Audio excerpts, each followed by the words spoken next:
আসসালামু আলাইকুম। আমি জেসমিন নেওয়াজ, আমার কুকিং চ্যানেল থেকে আপনাদেরকে জানাই স্বাগতম। আজকে আমি এখানে রান্না করতে নিয়েছি, রান্না করেছি হলো মাথার কিছু মাংস আছে, কিছু কিছু মাংস, তারপরে কলিজা আছে, ফ্যাপসা আছে, গুর্দা আছে, তিল্লি আছে। এভাবে মিলিয়ে ঝিলিয়ে একটা তরকারি রান্না করব দেখে আমি সব মিলিয়ে একটি প্যাকেটে করে রেখেছিলাম। আজকে ওই প্যাকেটটা বের করে রান্না করলাম। এইভাবে সব মিলিয়ে রান্না করলে কিন্তু আমার বাচ্চারা, আমরা সবাই খুবই পছন্দ করি। খুব মজাও হয় এইভাবে রান্না করলে।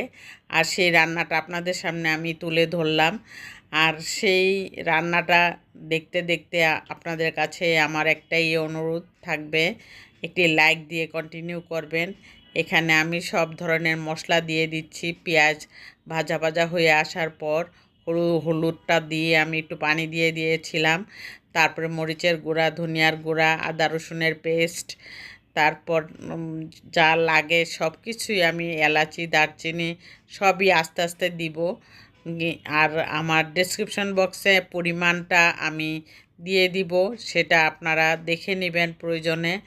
আর যদি আমার মতো রান্না করতে ভালো লাগে তাহলে আপনারা ডেসক্রিপশন বক্স থেকে দেখে নেবেন যে কতটুকু পরিমাণের মাংসটা আর জন্য কতটুকু মশলা দরকার, সেটা তখনই প্রয়োজন হয়।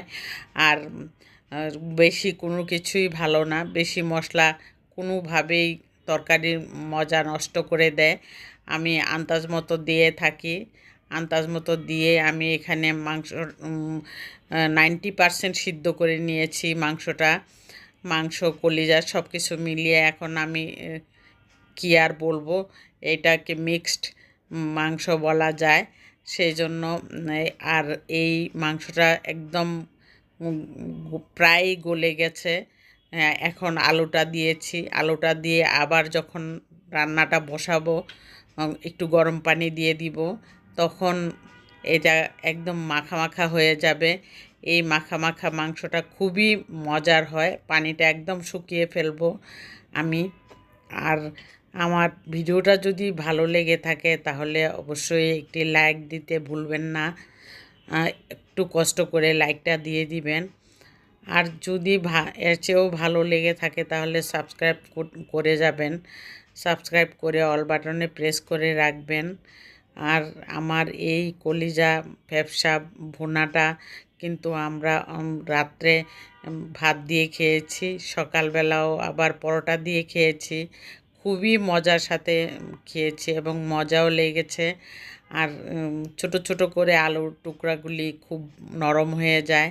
সে বড় আলু হলে কিন্তু একটু অনেক সময় খেতে ভালো লাগে না, এই জন্য ছোটো ছোটো টুকরার সাথে ছোট ছোট আলুই মানায়।